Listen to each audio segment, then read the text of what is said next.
our commencement speaker. He is a bona fide resident of Antipolo, Minalaba, and an alumnus of Antipolo National High School. This young man was a teenager when we met inside the classroom. He was my student, and I was his subject teacher and advisor. It was not hard to notice him.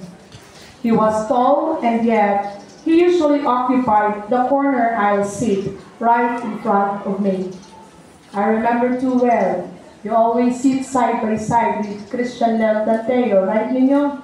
And yung sila sa center aisle. And I would ask them, why are you two seated there? Kasi ang tatangkad talaga nila, pero they are seated at the aisle corner.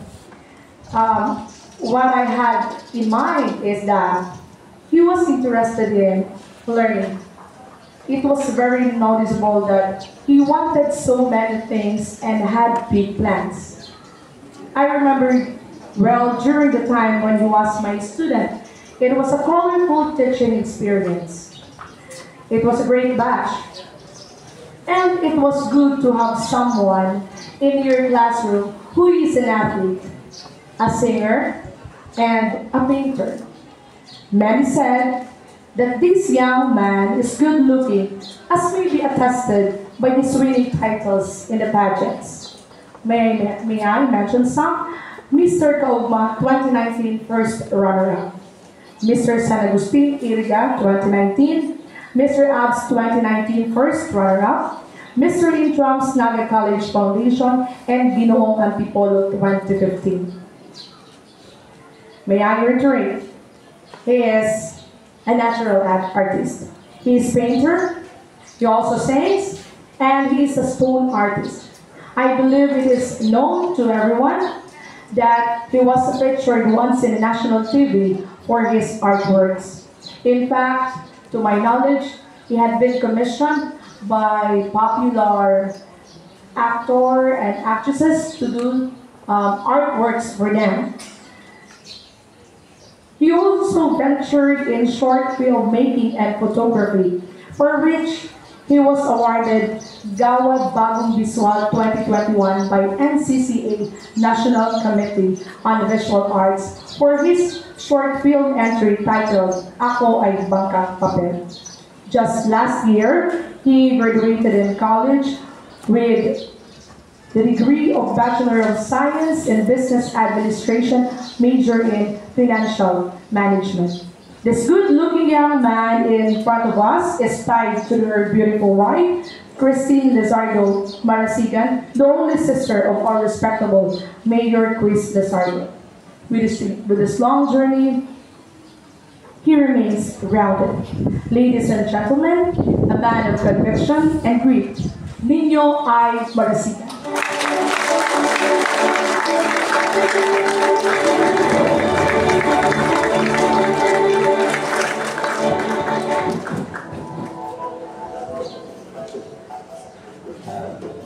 Kaya na po, maraming aga sa Panggabos. First of all, nagpapasalamat po ako sa pagtaon ng magayang na panahon sa Diyos. Sa itong mga magurang na yung day. Salamat po marami kasi kung po dahil sa Indo, mayo ka mo. And sa kuya pong punong guro, Ma'am Candelaria Matalote, kay Ma'am Nili. Sabi ko ay kasabado ka, nadungog ko si boses si Ma'am Nili, pero pagmati ko nasa gaytong sigurado ako ka panahon.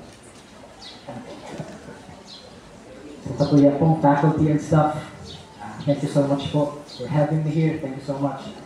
Sa lahat po ng 137 graduates, congratulations. Sa bago po kang nagpupuon si program, dahil ko maliwasang maging emotional. Kasi sabi ko, garo, naikinig ko muna sa sarili ko sa ito. I came from a very simple family. Nagsimula din po ako sa isang simpleng pamilya. Sabi ko nga po, disclaimer, marahil tayo ay nagsimula sa magkaibang timeline, nagsimula sa magkaibang pamilya, nagsimula sa magkaibang pagpapalaki ng mga magulang. Kaya marahil kung meron man akong nasabi na hindi akma sa inyong paniniwala, hindi siya akma sa inyong sa inyo pong sarili, marahil iwan na lamang natin dito. And kung may masama po ako na maganda, Sana po ay pagyamanin nyo at dalhin nyo sa inyong paglalakbay. So bago po ka nagpupuon, sabi ko, hindi ko naman siya ng mahilig subago, naglalakaw ako duman. Sabi ko, nahihilig ko kung ano ang pinangagihan kan sarang aking inaharap nyo. Masakit, sabi niya kasubago ni Sir Balona, simula pa lang ito ng totoong paglalakbay mo. It's just the beginning. This is not the peak of your achievements. Pero simula pa lang ito. Ako po ang sa kuyang ama, si Gregorio. Sa po siya farmer. Sa kuyang ina, sa housewife. Tama ko po siya sinasabi. Kasi para po mamatik nindo na ako halik man sa simpleng pamilya.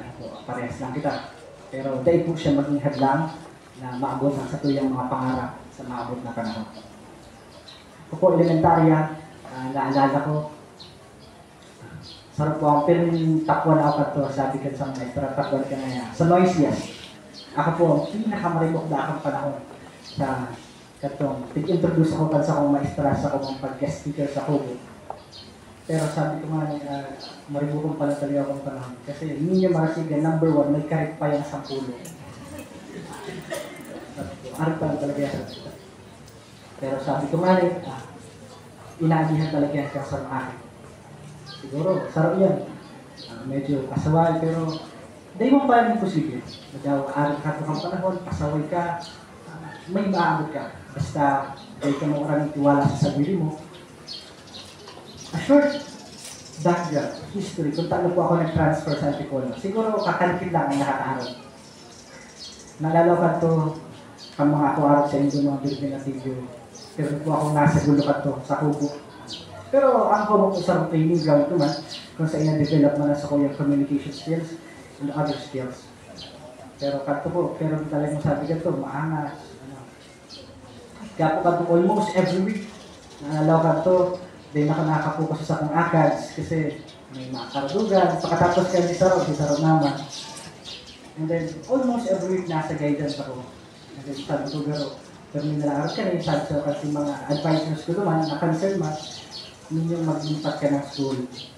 Kasi sayang kang potential mo and para makarayo ka sa gulo. So, paano ko siya sinasabi? Paano ko siya in-story? Because I'm able to adapt change and growth in my life. Kaya ako lang ang training ground, Antipolo National High School, na kuya kong pagkaiwanan niya mga skills. I met people, good people, teachers, advisors na talaga na nakatabang po sa kuya na pag-inlad. Ano po? Dahil siya gaban kung ano ang pas mo. Kamu, pero yan, sabi ko, permanent talaga. Dahil siya permanent pala. Agila, maaari ka ng buhay. Dahil yun siya, gibuhong career. Kung kasaway na niya. Dahil gibuhong career. Mag-focus ka mo sa kung ano ang gusto-gusto sa buhay. Have you asked yourself, ano ba talaga ang purpose ko? Ano po? Ano ba talaga ang gusto ko sa buhay? There's a book entitled Ikigai na sinasabi naman, nagkabusda kita, each individual. Huwag na po dahil ang purpose sa buhay. Huwag na dahil ang gagampanin sa mundo nito.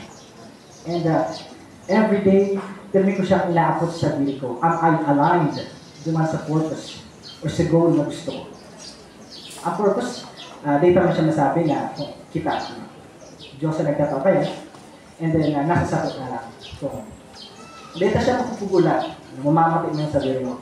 Pero sabi ko, kamong habang nasa huli pa, mag-explore ka mo, fail more. Fail more. Dahil ka mo masupog, magpurba ng mga bagay-bagay na mataw sa iyo ng pag-ilan.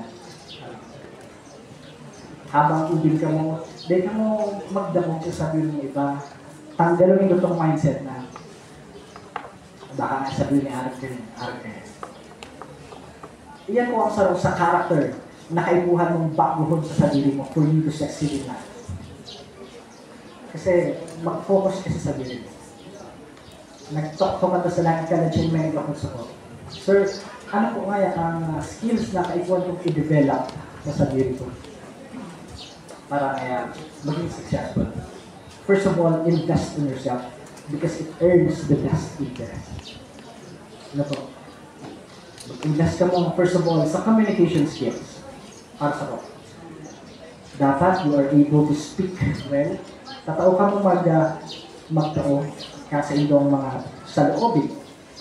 Tatao dong i-express ang sa indong sarili. Dawa sa income mo narahon. Kapag kamo po, tatao magkarang, kaya kung medyo supog ka, tanggalin mo siya. Kasi ang supog, sarap sa nagpupugol sa sarap tao na maging kayo po sa mga.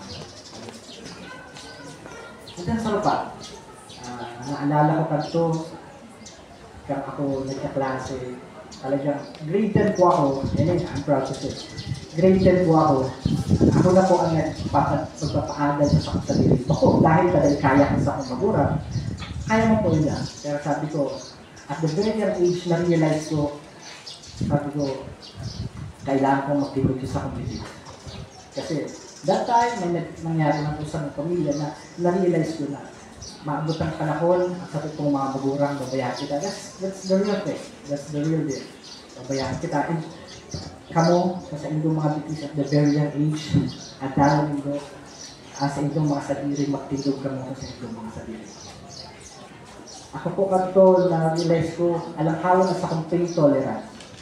Kasi kaya po, nagdakula sa sige pamilya, ako po kanto, nakaranas ako magkopra, naranasan ko magtabas, and everything. Natiaan ako, naranasan ko din pala mag-fucking powers of change. Ano po? Kasi kaya po gama kami. And then, ang sa po nga talagang stricto. Kaya may nag-aapos ako tanong kanto turning na pants. Kasi ang sa patong tabay sa akong legs, may mga latay at kaso na tara, ang pagdidisiplina ko sa akong ama. Na which is, I am very thankful na. Kaya ako po sabi ko, taanong araw ka rin sa akong ama. Pero, kasi ako po nagdakula, na-realize ko, sobrang pasasalamat. Kasi po, kung dahil sa inyo, di ako magkakaigo ng grabing pain tolerance. Di ako magkakaigo ng disiplina sa sarili. Yan ang pinaka-self-fact i-develop din doon sa itong mga hubig. Makaigaw ka ng disiplina sa sarili. Habang mubing ka mo, mag-adal ka mo. May nag-upload ka doon sa ko. Sir, ano nga ang magayon? Kasi ako po nasa financial management. First of all, invest in yourself. Sabi ko kaso ba?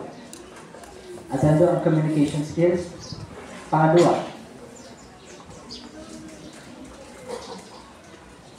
aputin daw mga sarili doon kasi purpose and goal. And then, na-realize ko lately, sabi ko, nahihirap ako. Ano po? Pag may nailing akong mga hubig na all day long, kapon ko rin na cellphone, di naman sinasabi na ay maabot.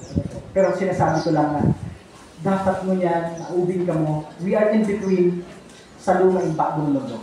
And we are able to compare what is good and bad, what is least, which is effective. Sabi nga duman sa bago, na kita mga bagong kabataan, ang pag-asa ka sa bayan. Pero paano kita magiging pag-asa ka sa bayan? Kung kita distracted, kung kita di maka-focus sa itong mga goal. Marikaso na po ang panahon. Ako kanto, sabi ko, garuyaw lang ako dyan sa ilo. And then, na-realize ko parang pirang taon nang nakaagad. Pero kung kanto ako, siguro, nagparatambay, nagparalamierda, ang panahon siguro, may po ako, ang mga igwa ko, si disiplina, and other skills. Kaya ko niya, nasabi ko, aputuloy ko ka mo,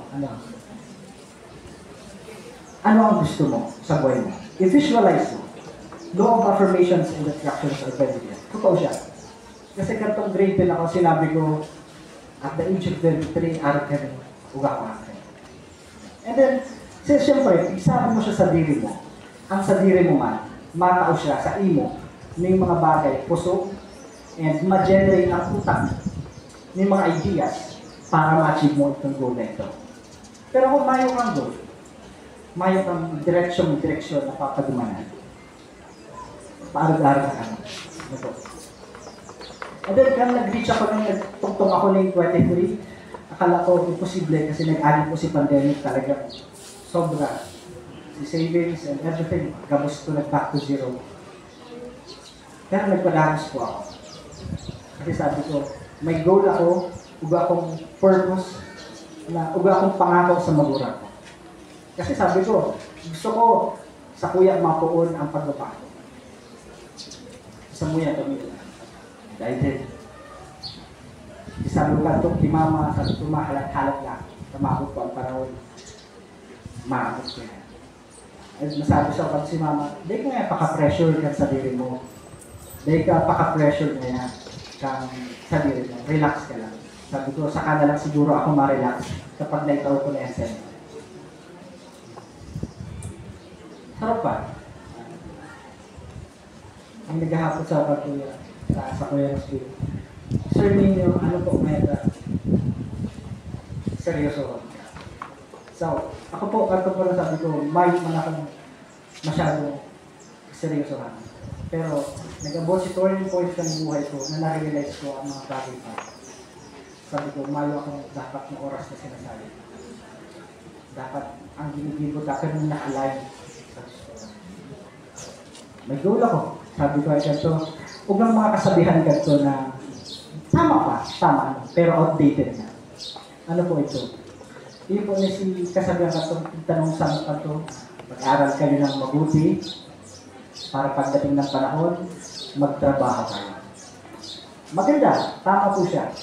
Pero sabi ko outdated na. Kasi kailangan din natin mag-adapt sa makabagong mundo. Tama po, makahanap kita mag-trabaho. Pero sabi ko, pwede pa mas pa gayon nun. We should look at the bigger picture.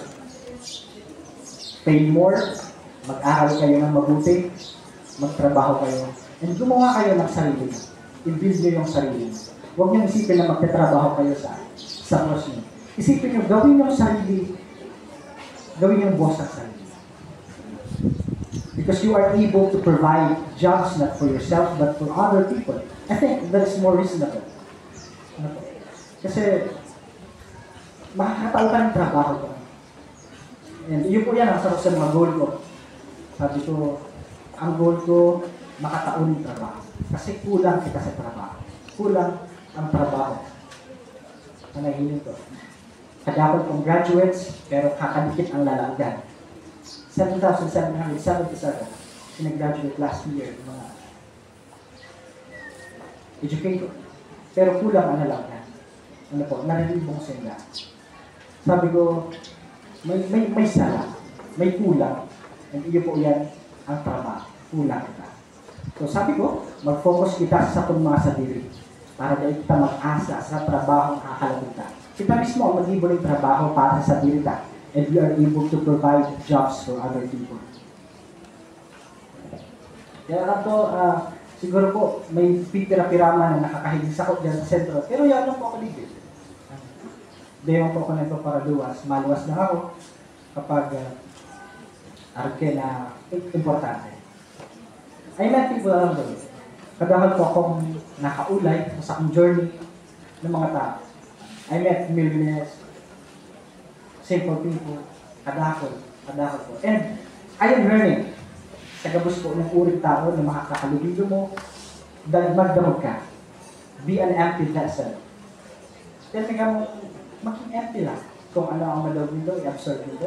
Kung sa ilin tama, i-absorb nito. Kung sa ilin nito, dahil applicable sa imo, kalampasan nito.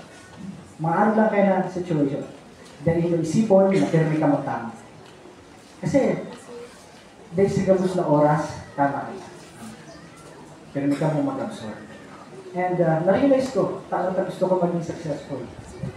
Kasi may mga namita kang tao, talaga, sobrang successful na. And then sabi ko, paano sila mabubuoto na tao? Kasi sila may mga insecurities sa sarili. Mga sila iniisip na masyado. Aside from the fact na si sarili dahil si Golinda.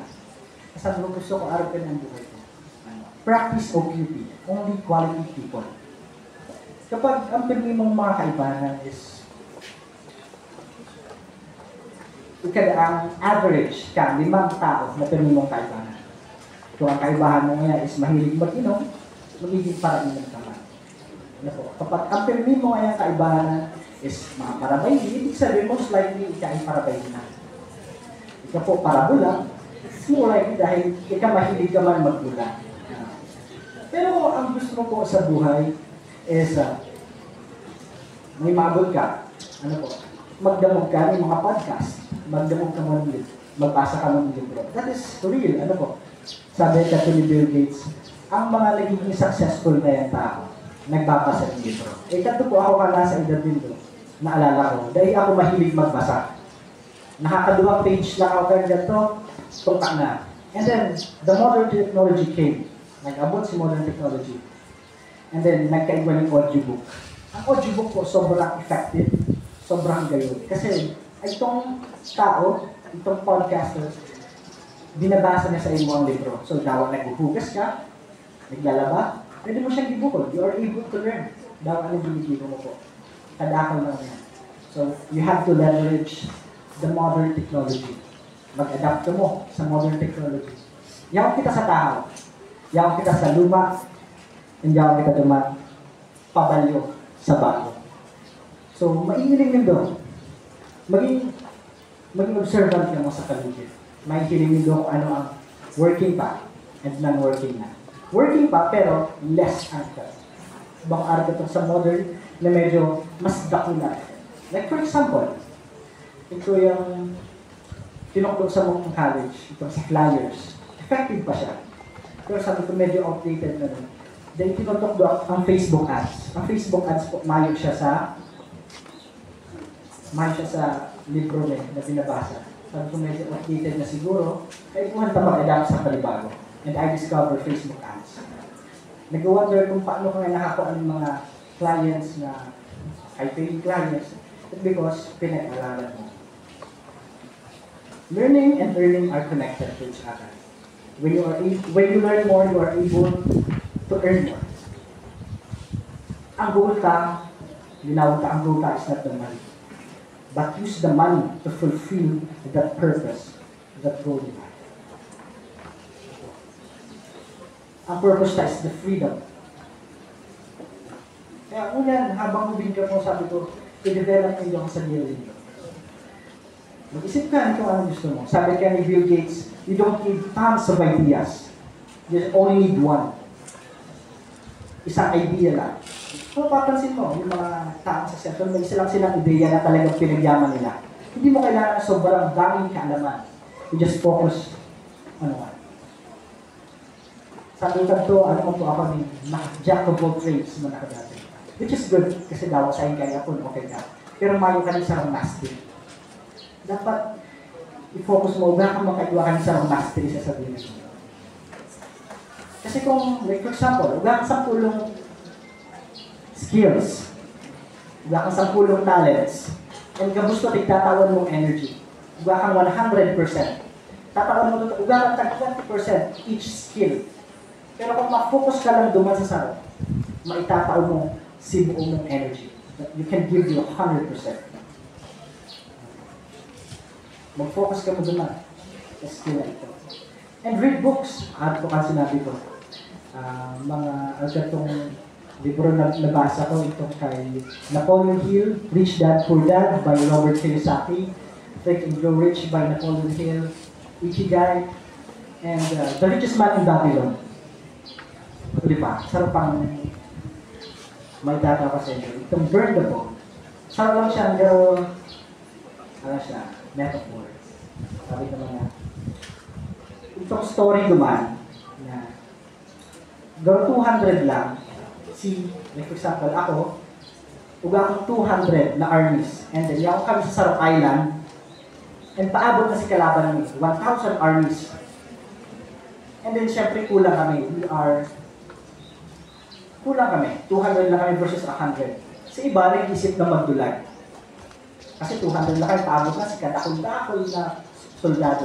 Ang ginibukal si leader nila, instead na magdulag, sinulong niya ang mga barko nila. Sinulong niya si mga bangka nila kasi maanasin lang dulagan. It's either you win or you die. So, ang ginibo na, you're able to give your 100%. Kaya napakalaga nito. Nalaog nila 1,000 soldados laban sa Lucifer. Kasi si Lucifer, maanasin ng choice. Tatao ko na nga ang gusto ko. Ikaw, may pamilya ka pa. Gusto mo mabuhay. And that's the good thing. Ang lesson diba? Give your 100%, whatever you do in life. Bakit dahil mura siya? Mura ang quality na itatao mo. Bakit dahil sa mahal siya? Duman ka na ang effort. No. Every count starts from 0, 1, 2, 3, so on and so forth. Ako po, nagpuan man ako sa ababa. Para sa pero may kung tinataw si Destro. Pero kung ipapagayon ng quality, nag-add value. Always add value. Ano po? Ano nga ang add value? Like for example, ang bala po, kapag binakal mo siya, ang sarap po ulit ang pilasong buto, around, mura lang, 75 pesos, 50 pesos. Pero pag yan, nag-add value ka, tigris-risan mo, mas mahal po. That's add value. Kasatuya kong sabihin. Kung simple ka, nag-add value ka, nag-upskill, nag-add ka ng mga skills, mga profitable skills, ikaw po, makakaproduce ka kaya. Mag-aral kayo na pa. So, dumaan sa lesson, kasubago, dumaan sa tigsulok si Bangka. Ang lesson dumaan sabi ko, always give your 100%. Whatever you do in life. Small or big, kasi lahat yan magsisimula sa maliit pa pa. Natanong mo na ba sarili mo? Yeah. Anong pangarap mo sa magulang? Kasubago na hindi ako po kanayin ko itong nagkataon ng toga, itong nagrarayo duman sa mga magulang, duman sa mga aki. Very emotional ako sa bago. Kasi nailig ko po sa akong sabirigat ko. Kasi sabi ko, ang pinaghugutan ko talaga ever since kaya sa akong journey, isa sa akong pamilya, ang sa akong magulang. Sabi kaya, ang pagiging mahirap ay sapat ng motivasyon. Dahil namin kadakol-dakol na motivation, dainan do kaipuhan magparahanas na yan. Ang pagiging mahirap ay sapat na. Duman pala sa point na ito, dapat duman, medyo natanggalan ka ng tornilyo. Kaipuhan yung makahalik ito. Kaipuhan kong maitao sa magulang ko ang mga bagay na deserve din ka. Sa mga magulang mo po, sabi ko yan, ang sa akin ngayon, kapag siya nasasakitan, duman siya nakakanood. Dahil kita nakakanood sa kapag nanggagana kita. Ano? Winning, okay, hindi mo pero ang learning most of the time ay sa failure. Kapag nagsusubok and napasala ka, okay na. Pero may learnings ka naman.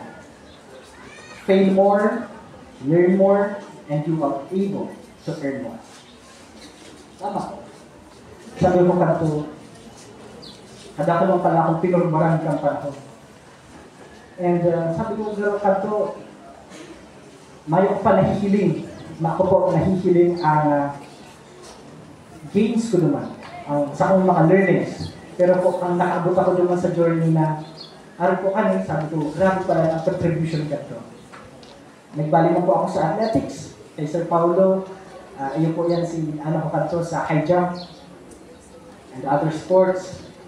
Si Sir Paulo din ang sarap sa nagbukas ka sa kuyang talent sa painting. Thank you so much po, Sir Paulo. Kaya po yan. Magkurba lang kami. Di ka mo matakot. Di ka mo matakot na magkurba. Kasi, ubin pa ka mo. Di ba ang tanong sa inyo, ubin pa ka mo mag-enjoy ka mo. Para sa tanggalan tayan. Outdated na yan. Ubin ka mo, mag-aral ka mo, learn more, and spend your energy on the things na makakapagtaw sa inyo ng personal growth. Bakit kung ma-party, bakit ma-inom? Di ba yung sabi sa atin kapag ubin pa ka, mag-ugma lang ka mo. Pero pag nag-ugma ka, di mo napapansin na mamalayan nag-aandar ang oras. Ang oras nag-aandar. And then, makakaalampas ka na duman sa stage na ito na mayo kang nanodan sa edad na nag-agi. Marikasan lang po ang sabi ko dapat habang ubin ka mo, ang kusog nito buo pa. We are strong, fit. Dapat itong energy gagamit na siya sa mga makabuluhang bagay. Ginagamit na siya sa mga bagay na makapagtatao sa tuwing personal growth. Bakit kung isipon na lang, saka na lang, susunod na lang na aldaw, sa sunod na lang na taon. Ano po yan? makulog daw dun sa talinga. Kasi naglilipas ang alda. Ugalang 365 days a year. And 12 months, masarang taon. Nag-aagi lang yan. If you are spending 5 hours a day kang sa indong buhay sa pag-cellphone, sa pagkawat ng mga mobile games, why don't you try na itong 5 oras na ito, gagamitin mo to sa mga makabulong bagay. Ano po? Magdalan ka mo ng mga tutorials online. Ang mga kaaraman ko mo niyan is everywhere knowledge. Kadakot ko mo yan, learnings, online, YouTube, Facebook, TikTok. Gamitin po nila. Leverage the social media, modern technology. Kasi nakulawat po ang impact kaya sa ito. Ano ang mga skill na kayo po ang i-develop in the future? Be futuristic. Mag-isip ka muna yung mga skills, ideas, na mapapakinabangan din in the future. Isipin mo, ang ginigibo mong pag-mobile games ba? Pag-TikTok ba? In the future ba? Is it profitable? Ma-fulfill niya ba ang purpose mo sa mundo? Maitataon niya ba? Si gusto kang magurang duman? Mapapagba mo ba ang magurang mo after 5 years? Your current situation is the reflection of your decision 5 years or 10 years ago. So, kung mayo ka ngayang actions na tinataon mo yan, mayo kang result na maabot in the future. For you to have the things you never had, you have to do the things you never did. Kung pinipirmi ang result mo is are there, it's because mayo kang binabago sa sarili mo. And masasabi ko na, sabi kay ni Jack Ma, duman sa akin niya, the richest man in China, sabi na duman, it's okay nga na maging average ang akit ko sa school. Paano man niya? Because he still have time to learn other skills. Kasi sabi nga, kay Sir Balona, nagpupuan pa lang kamo. And then ang kolehiyo, maabot pa. Kung kamo po, mga kolehiyo, it's up to you. Pero ang totoong buhay, pagluwas na sa akin. Pagluwas nito sa kolehiyo. And then, are you equipped with such skills na magagamit nito sa luwas? Di mo kaipuhan sobrang kadakol na araw. Ano po? Di mo kaipuhan aramon kung ano ang talugang palaka. Di mo kaipuhan aramon kung pirang buhay kang lamok. Mag-focus ka sa kung anong gusto mo. Ang itanong mo sa utak mo, si mga ideya lang na naka-align duman sa gusto mo. Kung gusto mong maging police, mag-adal ka ng criminal law. At the very young age, pag-adala rin ito. Kung gusto mo maging doktor, at the very young age, dapat align duman sa gusto mo. Baka kung nadi-distract kita sa kung ano-ano. Kasi, kung gusto mo, for example, kung gusto mo maging entrepreneur, at the very young age, dapat nag-aaral ka na sa mga entrepreneurial skills. Mag-aaral ko kayo na bagay.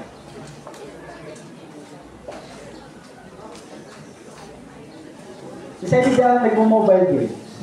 Mobile games, okay lang, that's fine. That's fine, we're too ready. Okay lang yan. Ano po? Ibig sabihin kaya, iba ka mo na yung mga basic knowledge sa modern technology. At sana po, yan, pag-yamanan nito. And it doesn't mean na nag-mobile games ka o habang buhay nito yan. Tulad ng sinabi ko kanina, habang bata pa, pag-aralan nyo ang mga bagay na makapaghahatid sa inyo ng kalitan. That's all. Thank you so much po. Magandang araw.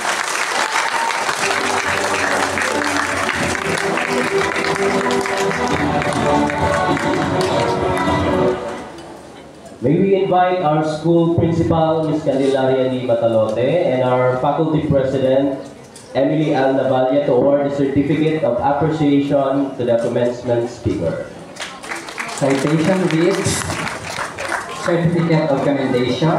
This certificate is awarded to Nino Inigo Marasigan in grateful appreciation of his immeasurable support and valuable presence as commencement speaker during the 7th Senior High School's graduation exercises. with the theme Kabataang Pilipino para sa patatag na kinabukasan ng Bagong Pilipinas, held on May 31, 2024 at Antipolo National High School, Minalabac District. Signed, Norma B. Samantela, Seso 5, Schools Division Superintendent.